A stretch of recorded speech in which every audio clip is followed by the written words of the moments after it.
Malam itu hujan turun deras, mengguyur kota kecil yang mulai sepi oleh waktu. Angin mendesir di sela-sela dahan pepohonan tua, menciptakan suara lirih seperti bisikan yang membawa kisah lama yang belum selesai. Di sebuah rumah bergaya kolonial yang berdiri di ujung jalan beringin, lampu-lampu mulai berkelip sebelum akhirnya padam sepenuhnya, meninggalkan ruangan dalam kegelapan. Petir menyambar langit malam dengan kekuatan yang nyaris membelah udara. Suaranya bergemuruh, mengguncang kaca-kaca jendela, dan memantulkan bayangan aneh ke dinding yang dingin. Di dalam rumah itu, dua sosok sedang berdiri dalam keheningan yang tidak nyaman. Damar, seorang pria berusia awal 30-an, dengan wajah bersih dan sorot mata tajam, menatap ponselnya yang kehilangan sinyal.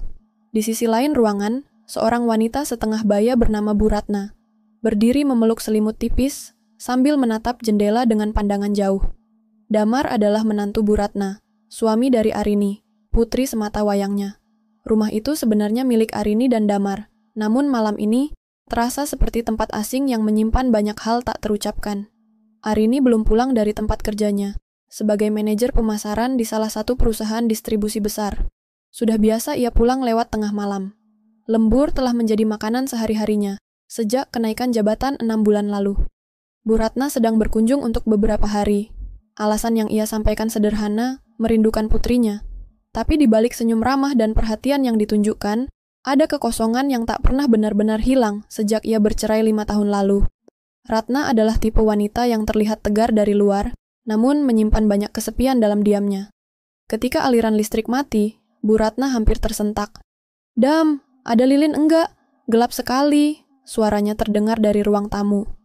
"Ada di gudang belakang kayaknya. Ibu tunggu sini, biar saya ambilkan," sahut Damar sambil menyalakan senter dari ponselnya. Namun Bu Ratna dengan cepat menjawab, "Jangan sendiri." "Aku ikut, ibu enggak nyaman sendirian di gelap begini." Damar terdiam sejenak lalu mengangguk. "Baiklah, tapi hati-hati jalannya, lantainya agak licin." Mereka berjalan perlahan melewati dapur, menuju pintu kecil yang mengarah ke gudang belakang. Tempat itu jarang dibuka. Bau lembab dan kayu lapuk langsung menyambut begitu pintu dibuka. Barang-barang lama menumpuk di rak dan lantai, menciptakan suasana seperti lorong waktu yang menyimpan serpihan masa lalu. Damar menyorotkan senter ke rak paling bawah. "Seingat saya, lilin ada di kotak plastik biru itu," gumamnya sambil membungkuk.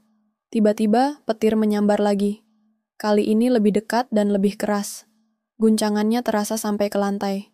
Bu Ratna yang berdiri di belakang Damar terpeleset karena genangan air kecil yang bocor dari atap. "Ah!" jeritnya pelan sebelum tubuhnya terjatuh, tepat ke arah Damar yang masih dalam posisi membungkuk. Refleks, Damar menangkapnya. Tubuh mereka saling bersentuhan. Napas mereka saling bertemu dalam jarak yang terlalu dekat untuk disebut wajar. Untuk sesaat, tak ada suara. Hanya denting hujan yang jatuh dari sela atap dan hembusan napas yang tidak stabil. "Maaf, aku terpeleset," bisik Bu Ratna. Wajahnya hanya beberapa inci dari wajah Damar. Damar mengangguk pelan.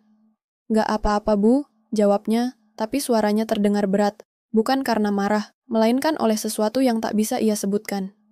Pelan-pelan Bu Ratna mencoba berdiri, tapi lantai yang licin dan ruang yang sempit membuat mereka tetap bersentuhan. Damar dengan sigap menahan lengannya, mencoba membantu menopang, namun tidak bisa menghindari betapa dekatnya mereka. Dan dalam sekejap, mereka menyadari satu hal. Badai malam itu bukan hanya datang dari langit. Gudang itu masih diliputi kegelapan. Hanya diterangi cahaya senter dari ponsel Damar yang kini mulai meredup. Di tengah ruang sempit dengan bau debu dan kayu lapuk, dua tubuh saling berdekatan dalam keheningan yang kaku. Namun hening itu bukan ketenangan, melainkan badai yang lain, yang muncul dari dalam diri masing-masing. Damar mencoba memalingkan wajahnya, tapi wajah Bu Ratna terlalu dekat. Wajah wanita itu kini tak lagi tampak seperti seorang ibu mertua. Untuk sesaat, Damar merasa sedang menatap seseorang yang benar-benar asing. Dan justru karena itu, terasa lebih nyata. Bu Ratna berdiri kaku, jantungnya berdetak terlalu cepat. Tangannya masih berada di lengan Damar, genggaman refleks saat ia nyaris jatuh tadi. Tapi sekarang genggaman itu terasa seperti penghubung antara dua dunia yang tak seharusnya bersatu. Namun, malam ini, garis batas itu terasa kabur. "Aku sungguh minta maaf," ucapnya pelan. Damar menggeleng, masih menjaga nada suaranya tetap tenang. "Enggak perlu minta maaf, Bu. Ibu kaget, itu wajar." Namun, kata-kata itu terdengar datar. Karena yang sebenarnya menggema di dalam pikirannya bukan kalimat itu, melainkan pertanyaan yang tak berani ia ungkap. Kenapa aku tidak langsung melepaskan? Kenapa aku membiarkannya terlalu lama? Bu Ratna melangkah sedikit mundur, tapi lututnya masih goyah. Ia menyandarkan diri ke rak kayu di belakang, mencoba menenangkan napasnya. Wajahnya tampak lelah, dan matanya, mata yang biasanya tegas dan penuh kendali, malam ini justru tampak kosong. Kita sebaiknya segera ambil lilinnya lalu keluar, ujarnya akhirnya. Damar mengangguk. Tapi saat ia membungkuk lagi untuk mengambil kotak plastik, ia mendengar Bu Ratna menarik napas dalam-dalam, lalu menghembuskannya perlahan. Kamu dan Arini masih baik-baik saja, kan? Tanyanya mendadak. Pertanyaan itu menghentikan gerak Damar. Tangannya masih menyentuh kotak, tapi pikirannya langsung melayang ke beberapa bulan terakhir. Malam-malam yang dingin meski mereka tidur di ranjang yang sama, percakapan yang semakin pendek, sentuhan yang makin jarang. Kenapa ibu tanya begitu? Balas Damar hati-hati, tanpa menoleh. Bu Ratna mengangkat bahu, meski Damar tak melihatnya. Entahlah, ibu cuma merasakan sesuatu. Arini lebih sering diam kalau bicara soal rumah. Dia bilang kamu baik, tapi nadanya seperti menahan sesuatu. Damar diam. Ia mengambil kotak lilin dan berdiri tegak. Saya juga nggak tahu, Bu. Kadang saya merasa seperti teman serumah. Bukan suami istri, ucapnya akhirnya. Ada keheningan panjang setelah itu. Suara hujan di luar menjadi latar yang menyayat. Lalu, dalam gelap yang menggantung, Bu Ratna berkata, kesepian itu bahaya, Dam. Lebih berbahaya dari marah atau kecewa. Karena orang yang kesepian bisa melakukan hal-hal yang bahkan dirinya sendiri nggak percaya sanggup ia lakukan. Damar menatapnya. Kalimat itu terlalu dalam untuk disebut biasa, terlalu jujur untuk sekadar nasihat. Maksud ibu? Tanyanya pelan. Bu Ratna tak langsung menjawab. Ia menunduk, menatap lantai gudang yang basah dan kotor. Lalu ia menatap Damar.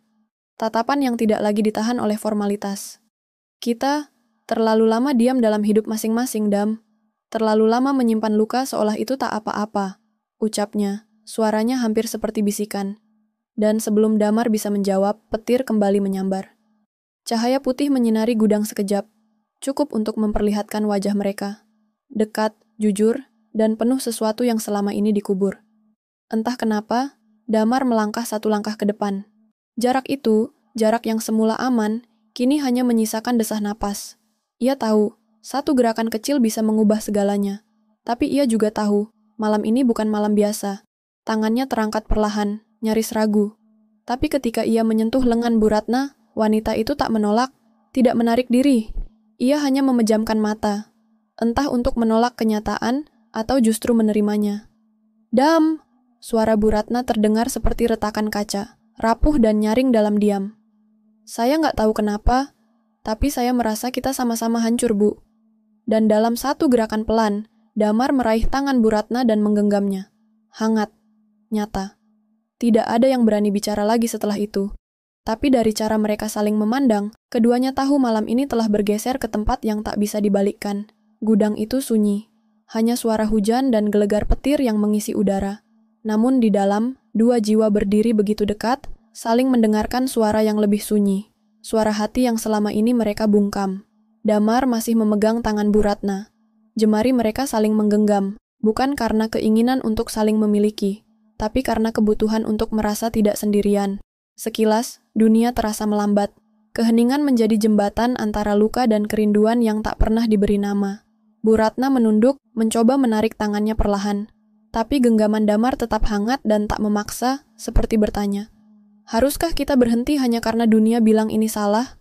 Ibu pernah merasa sangat ingin bicara, tapi enggak tahu harus mulai dari mana, tanya Damar, suaranya dalam. Nyaris tak terdengar oleh angin yang menderu di luar. Bu Ratna tak langsung menjawab. Ia hanya mengangguk pelan. Setiap malam, bisiknya. Damar menatapnya lekat-lekat. Saya juga. Dalam jarak yang nyaris tanpa ruang itu, pelan-pelan Damar mengangkat tangannya dan menyentuh pipi Bu Ratna dengan punggung jari. Sentuhan itu lembut, tidak terburu-buru, seolah ingin memastikan apakah wanita di depannya masih nyata, atau hanya bayangan yang dibentuk kesepian. Bu Ratna menutup matanya. Dalam gelap yang basah dan dingin, pipinya merasakan kehangatan yang asing, namun mengalirkan rasa aman yang sudah lama hilang. Saya nggak tahu harus merasa seperti apa, ucap Damar pelan. Tapi sejak tadi, saat ibu jatuh ke pelukan saya, Saya merasa seperti ingin menjaga seseorang. Bukan karena saya harus, tapi karena saya mau. Kalimat itu membuat napas Bu Ratna tercekat. Air matanya menggenang, tapi belum jatuh. Ia tahu, yang sedang ia rasakan malam ini bukan cinta seperti yang sering dibicarakan orang, tapi sebuah keintiman yang tumbuh diam-diam. Keinginan untuk dimengerti tanpa dihakimi, untuk disentuh bukan karena hasrat, tapi karena luka. Dan entah karena dorongan emosi atau kerinduan yang tak tertahan, Bu Ratna perlahan membuka matanya dan menatap Damar. Mata mereka bertemu, tidak dalam nafsu, tapi dalam kejujuran yang tak biasa. Damar mendekatkan wajahnya, perlahan, memberi ruang untuk keputusan. Dan Bu Ratna, untuk sesaat, tidak menjauh. Bibir mereka akhirnya bersentuhan. Ciuman itu tidak tergesa, tidak meledak, tapi dalam dan pelan, seperti aliran air hangat yang menyentuh kulit beku. Mereka tidak tahu berapa lama kebekuan itu mencair. Yang mereka tahu, dunia di luar telah lenyap. Tak ada lagi Arini, tak ada lagi status, tak ada lagi batas. Yang ada hanya dua orang dewasa, yang terlalu lama hidup dalam diam. Bu Ratna menarik napas panjang saat mereka berpisah. Tangannya kini berada di dada Damar. Ia menatap pria muda itu lama, seperti sedang mencari sisa-sisa kendali di dalam dirinya. Tapi tidak ia temukan. Aku tidak seharusnya begini, ucapnya akhirnya, gemetar. Saya tahu, jawab Damar. Tapi malam ini, saya juga cuma manusia. Petir kembali menyambar, membelah langit. Dan seolah menjadi pertanda, pintu depan rumah terdengar terbuka. Suara kunci dan langkah kaki cepat menggetarkan lantai kayu. Damar dan Bu Ratna saling menatap, tubuh mereka langsung menegang. Arini, desis Damar. Suara langkah itu semakin mendekat. Dam, lampunya kenapa mati? Hujan ya? Damar menahan napas. Ia menoleh ke arah pintu gudang. Ibu, tunggu di sini, bisiknya cepat. Tanpa menunggu jawaban, Damar melangkah keluar dari gudang dengan napas berat. Di ruang tamu, sorot lampu ponsel Arini langsung menyorot wajahnya. Istrinya berdiri basah kuyup, wajah kelelahan tapi tersenyum. Ya ampun, gelap banget. Kamu lagi ngapain di belakang? Cari lilin, mati lampu tadi, jawab Damar pelan. Arini meletakkan tasnya. Ibu udah tidur? Damar mengangguk. Kayaknya. Beberapa detik kemudian, Bu Ratna keluar dari gudang. Langkahnya tenang, tapi matanya menyimpan guncangan. Arini langsung menghampirinya. Ibu, belum tidur. Baru aja bangun. Kaget dengar suara pintu, jawab Bu Ratna. Suaranya nyaris datar. 3 orang berdiri dalam satu ruangan, namun hanya 2 yang tahu bahwa malam itu telah memecahkan sesuatu yang tak akan bisa disatukan lagi. Damar menarik napas panjang. Tangannya mengepal di sisi tubuh. Dalam satu malam, segalanya telah berubah. Tapi perubahan itu bukan hanya karena tindakan, tapi karena satu kenyataan, bahwa kesepian bisa menyatukan orang-orang yang seharusnya tidak pernah saling mendekat. Dan kini, tak ada jalan kembali. Pagi itu datang seperti tak terjadi apa-apa semalam. Matahari perlahan menembus tirai tipis ruang makan, menyinari meja kayu dengan gelas-gelas yang masih berembun teh hangat. Suasana rumah tampak biasa saja, tapi keheningan yang menggantung justru terasa semakin menyesakkan. Arini duduk di dapur, sibuk menyiapkan sarapan sambil sesekali mencuri pandang ke ruang makan. Damar duduk di sana, membolak-balik halaman koran tanpa benar-benar membacanya. Di sudut lain, Bu Ratna menyesap teh perlahan. Tangannya gemetar halus, tapi ia berusaha menyembunyikannya dengan gerakan elegan seperti biasa. Tak ada yang bicara. Tak ada yang membahas apapun tentang malam sebelumnya. Namun di antara 3 orang yang duduk di satu rumah, hanya satu yang benar-benar tak tahu bahwa segala sesuatu telah berubah diam-diam. Setiap lirikan mata Damar ke arah Bu Ratna, seperti ingin berkata sesuatu. Tapi tatapan wanita itu tak pernah membalas. Ia hanya menunduk, menatap gelasnya seakan di dasar cangkir itu ada jawaban atas semua yang ia rasakan. Ketika Arini kembali dari dapur dan duduk, Damar sempat menatapnya lama. Istrinya terlihat biasa, bahkan sempat tersenyum. Tapi senyum itu kini terasa berat di matanya. Dan senyum yang dulu memberi kenyamanan kini justru membangkitkan rasa bersalah yang tajam. Arini bicara tentang pekerjaannya, tentang kolega yang mulai menyebalkan, tentang lembur yang melelahkan. Damar mendengarkan, atau pura-pura mendengarkan. Tapi kalimat-kalimat itu seperti datang dari dunia lain. Bu Ratna tiba-tiba berdiri. Saya harus pulang siang ini. Ada keperluan di rumah, katanya tenang. Cepat amat, Bu, tanya Arini, sedikit kecewa. Bu Ratna tersenyum kecil. Sudah cukup saya nginep di sini. Lagi pula, kalian pasti butuh waktu berdua juga. Damar menunduk. Ia tahu, kalimat itu bukan sindiran, tapi peringatan. Siang itu, ketika mobil online yang menjemput Bu Ratna tiba, hanya Damar yang mengantarnya sampai ke teras. Arini sedang di kamar, menelepon rekan kerjanya. Angin siang mengibaskan rambut Bu Ratna yang diikat rapi. Ia berdiri diam, memandangi Damar dengan mata yang tak bisa ditebak. Jauh lebih tenang dari malam sebelumnya, tapi menyimpan letupan dalam diam. Apa yang terjadi semalam? Damar mulai bicara, tapi Bu Ratna mengangkat tangan, menyela. Dam, katanya, suaranya pelan tapi tegas. Apapun yang kamu rasakan, simpan. Jangan berani menyebutnya cinta. Jangan berani menyebutnya apapun. Anggap saja itu luka yang ketemu luka. Tapi setelah ini, kita sembuhkan sendiri-sendiri. Damar mengepalkan tangannya, tapi mengangguk. Arini wanita baik, jangan nodai ketulusannya dengan kebingunganmu sendiri. Damar menahan napas. Lalu bertanya, Ibu, menyesal? Bu Ratna menatap langit sebentar. Bukan menyesal, tapi saya tahu, ada hal-hal dalam hidup yang cukup dikenang, tidak perlu diulang. Sebelum masuk ke dalam mobil, Bu Ratna sempat menatapnya untuk terakhir kali. Tatapan itu bukan tatapan ibu, bukan pula tatapan kekasih, tapi tatapan seseorang yang telah melewati badai batin dan memilih untuk tidak tenggelam. Selamat tinggal, Dam. Damar menatap mobil itu pergi. Perlahan menghilang di ujung jalan yang basah setelah semalaman diguyur hujan. Hari-hari setelahnya berlalu dengan sunyi yang aneh. Arini tetap seperti biasa, tapi Damar tahu. Semakin lama ia menyimpan rahasia itu, semakin besar jurang di antara mereka. Ia mencoba bersikap normal, menghapus jejak malam itu dalam pikirannya. Tapi setiap kali melihat ruang belakang, gudang itu, detik-detik itu kembali datang seperti bayangan tak berwajah.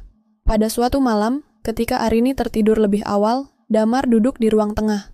Ia memandangi foto pernikahan mereka yang terpajang di dinding. Di sana, wajahnya tersenyum, penuh harapan, penuh keyakinan. Tapi kini, ia hanya merasa kosong. Damar menulis sebuah surat yang tak pernah ia serahkan. Isinya sederhana, hanya kalimat-kalimat jujur yang tak bisa diucapkan. Aku pernah melewati batas karena hatiku kosong. Tapi luka itu tidak membenarkan apa yang telah terjadi. Aku ingin sembuh, dan aku ingin kembali menjadi orang yang layak untuk dicintai, meski mungkin bukan lagi olehmu. Surat itu ia simpan di laci meja kerjanya. Terkunci, sama seperti perasaannya yang kini harus dikurung dalam ruang yang tak akan pernah dibuka lagi. Karena dari semua yang ia pelajari, hanya satu hal yang pasti. Setiap malam gelap akan berlalu, tapi tidak semua yang terjadi di dalamnya akan hilang bersama pagi.